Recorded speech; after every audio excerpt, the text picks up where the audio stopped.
Les jardins botaniques et musées d'histoire naturelle de Suisse abritent plus de 60 millions d'objets. Derrière chacun d'eux se cache une histoire unique, parfois même fantastique, à tel point qu'on pourrait ne pas la croire. Faites-vous votre propre opinion. L'histoire qui suit est-elle vraie ou totalement inventée? Bienvenue mesdames et messieurs dans le magnifique jardin botanique de Genève où nous sommes accueillis.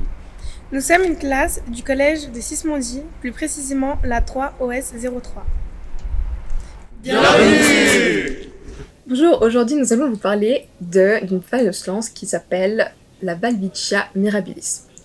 On voit ici un échantillon, de cette plante et on va vous raconter son histoire. Donc on sait qu'il y a environ 66 millions d'années, un astéroïde a percuté la Terre et cet astéroïde a causé l'extinction de 75% de la surface terrestre, dont les animaux, les plantes et la moitié des plantes, et aussi donc, les fameux dinosaures. Qu'est-ce qui se passe donc avec les plantes qui ont survécu? Comme par exemple cette plante, la Walwichia mirabilis, qui on sait est présente sur notre surface terrestre depuis environ 86 millions d'années, donc bien avant cette catastrophe. Et les questions se posent, comment a-t-elle pu s'adapter, se développer et survivre à cette catastrophe, et jusqu'à aujourd'hui de nos jours? Grâce à ses longues racines, elle puise des ressources d'eau profonde et puis dessèche les plantes qui l'entourent. Du coup, c'est la seule qui survit.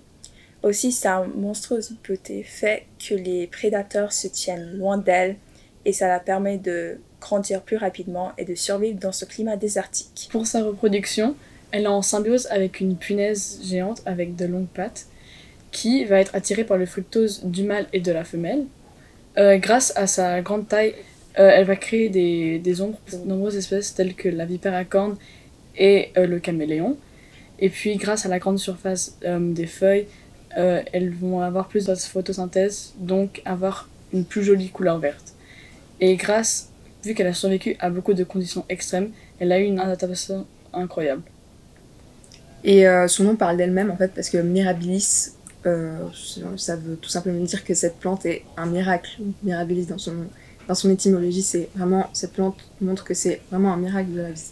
Maintenant que vous avez la version du conservateur et la nôtre, à votre avis, quelle est la vraie? Pour voir les autres histoires, allez sur le site www.fantasticstories.ch. Jouez avec nous et découvrez d'autres histoires incroyables sur le site www.fantasticstories.ch. Vous pouvez aussi nous rencontrer lors de la journée des collections d'histoire naturelle. À bientôt!